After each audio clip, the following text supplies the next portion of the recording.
PMH yang nepes pak. Siapa namanya ini? Bentrokan tak terhindarkan antara mahasiswa Fakultas Syariah dan Saintek di kampus UIN Makassar, Sulawesi Selatan. Kedua kubu saling serang dengan batu, busur, hingga senjata tajam. Upaya pihak kampus melerai tawuran sia-sia. Bahkan akibat tawuran, sejumlah dosen dan mahasiswa terluka. Aparat gabungan TNI dan Polri diterjunkan untuk menghentikan tawuran. Tawuran akhirnya bisa dibubarkan setelah 4 jam. Diduga tawuran dipicu lemparan batu dari salah satu kubu sehingga memantik emosi dan pecah tawuran. Kira-kira Pak yang kita dengar sampai saat ini pemicunya kita belum tahu apa seperti apa nunya, karena yang ada laporan ke kita bahwa ada sekelompok mahasiswa yang datang melempar di Saintek. Ada tidak korban Pak yang sempat terluka? Kalau korban sampai saat ini kita belum bisa identifikasi berapa jumlah korban, tapi yang jelasnya ada. Ada wakil dekan juga Pak ya katanya? Ada wakil dekan 3 Saintek, wakil dekan Serda. Untuk menghindari bentrok susulan, sejumlah personel TNI Polri masih disiagakan di dalam kampus. Dari Kabupaten Goa, Sulawesi Selatan, Bukma, iNews melaporkan.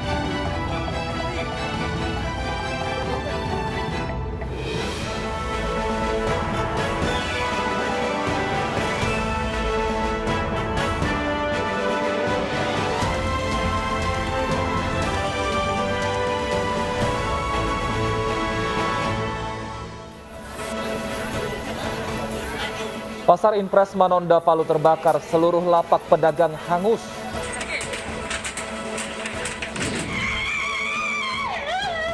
Rekonstruksi kasus pembunuhan ricuh, keluarga korban serang pelaku.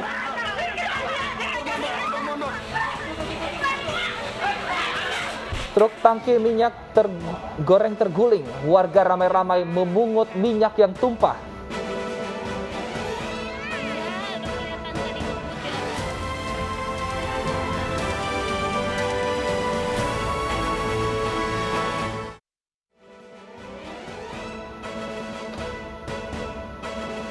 Halo selamat siang pemirsa, saya Wilson Purban dan rekan saya Syafati Suryo kembali hadir memperbarui informasi Anda dalam iNews siang hari ini selama 2 jam ke depan.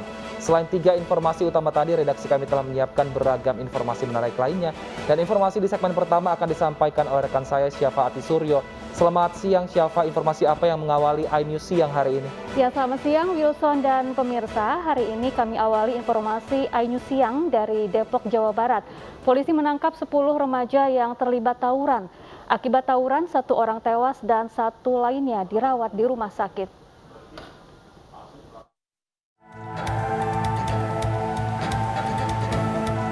Tanpa menghiraukan warga dan pengendara, 10 orang remaja ini menenteng senjata tajam di tengah jalan. Aksi nekat ini dilakukan remaja di wilayah Bojonggede, Depok, Jawa Barat. Tak butuh waktu lama, polisi langsung menciduk remaja dan digiring ke Mapolres Depok. Dari hasil pemeriksaan, polisi mengamankan 5 senjata tajam jenis celurit dan pedang, dan juga stick golf.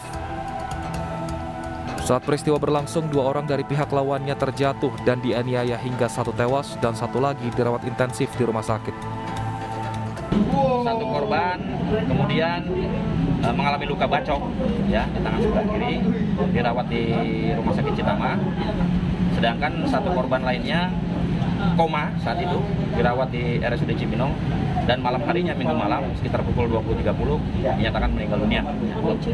Pemicunya hanya tawaran untuk melakukan tawuran aja, ajakan saling untuk tawuran pada hari itu juga. Akibat perbuatannya, para pelaku terjerat pasal 351 atau 170 KUHP dengan ancaman di atas 5 tahun penjara. Dari Depok, Jawa Barat, Iyung Rizky, iNews melaporkan.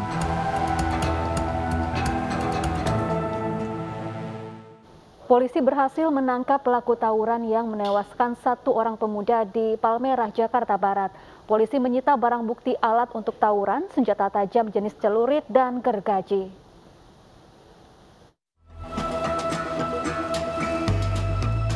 Tiga pelaku tawuran di Jakarta akhirnya berhasil ditangkap polisi.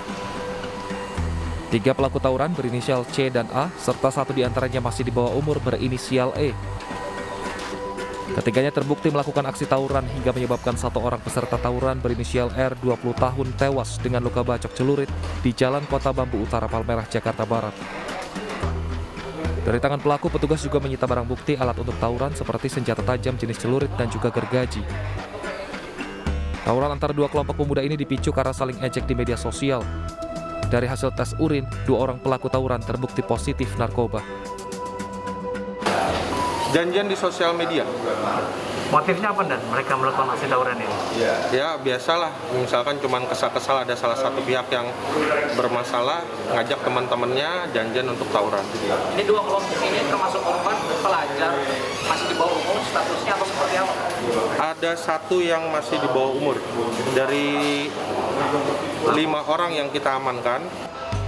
Ketiga pelaku terjerat pasal 170 KUHP tentang pengeroyokan dengan ancaman hukuman 7 tahun penjara. Dari Jakarta, Miftahul Gani, iNews melaporkan.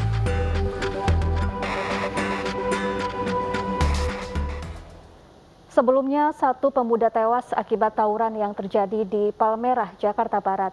Tawuran dilakukan dengan menggunakan celurit serta batu dan kayu.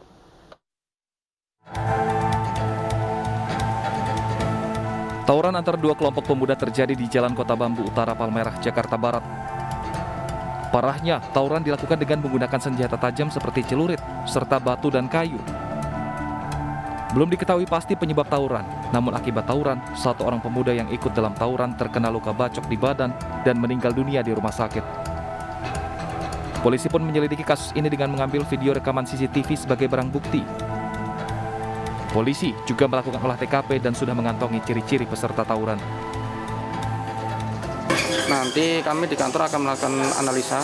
Semoga kita bisa mengidentifikasi para pelaku yang diduga ikut tawuran menyerang korban. Korbannya tewas dan? Iya. Ada berapa nih korbannya? Ada 1. Korban tewas akibat tawuran telah dimakamkan oleh pihak keluarga, sementara polisi masih memburu pelaku.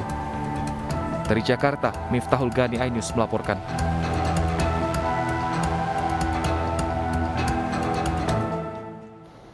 Pemirsa, penertiban lahan normalisasi Waduk Cawang di Kramat Jati, Jakarta Timur diwarnai kericuhan. Warga menolak pembangunan waduk karena ganti rugi belum tuntas.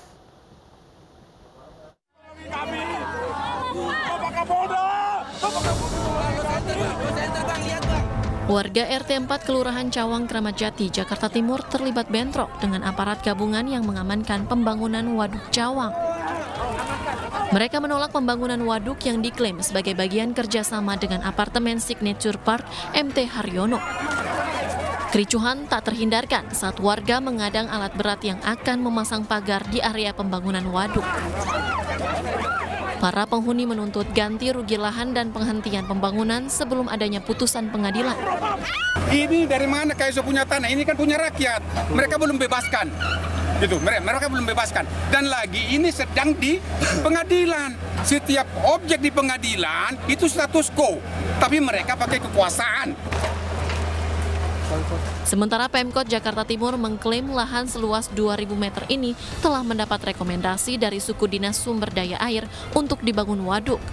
Pembangunan Waduk Cawang telah dicanangkan sejak tahun 2012, namun baru direalisasikan tahun ini oleh pemerintah kota Jakarta Timur. Dari Jakarta, Rio Manik, iNews melaporkan.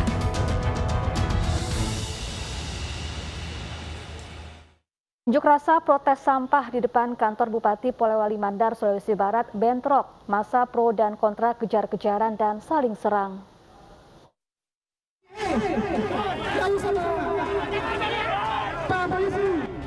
Massa dari 2 kubu pro dan kontra terkait masalah sampah saling baku hantam di depan kantor Bupati Polewali Mandar, Sulawesi Barat.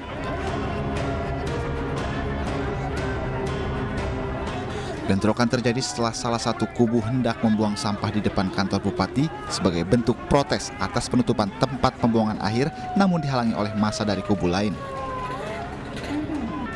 Aksi saling pukul dan kejar-kejaran membuat aparat kepolisian dan TNI berusaha melerai kedua kubu. Akhirnya, polisi memisahkan 2 kubu agar tidak terjadi bentrok susulan. Massa yang protes darurat sampah mengaku tidak tahan dengan bau busuk yang keluar dari tumpukan sampah yang tidak diangkut oleh Dinas Kebersihan akibat TPA Paku ditutup. Dari Polewali Mandar, Sulawesi Barat, Huzair Zainal, iNews melaporkan.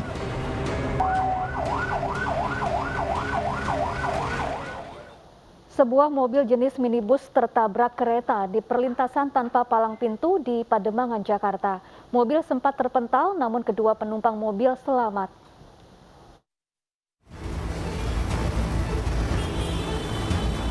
Inilah kondisi mobil jenis minibus pasca tersambar kereta di perlintasan tanpa palang pintu di Pademangan Barat, Pademangan, Jakarta Utara.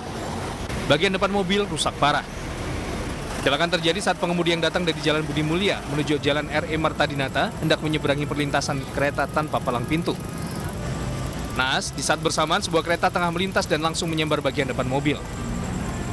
Beruntung pengemudi bersama istrinya yang berada di dalam mobil berhasil lolos dari maut. Dari keterangan pengemudi, biasanya perlintasan kereta ini dijaga oleh warga setempat. Namun saat kecelakaan terjadi, tidak ada satu orang pun yang menjaga. Biasanya selalu ada yang jaga di sini. Setiap hari kan saya lewat di sini. Hari ini nggak ada yang jaga. Saya pikir juga nggak ada kereta. Itu selamanya juga nggak tertutup. Oh, nggak tertutup ya? Nggak tertutup sama sekali. Jadi saya udah sampai dekat, kadang ada kereta. Warga yang berada di lokasi turut membantu mengevakuasi mobil dari jalur kereta. Selanjutnya, minibus dievakuasi menggunakan derek dan dibawa ke unit Laka Lantas Jakarta Utara. Dari Jakarta, Vendra Kurniawan, iNews melaporkan. Kecelakaan yang melibatkan kendaraan dan kereta juga terjadi di sejumlah daerah. Di Medan, Sumatera Utara, sebuah minibus tertabrak kereta api pembawa minyak. Sementara di Padang, Sumatera Barat, sebuah truk pembawa semen juga tertabrak kereta api.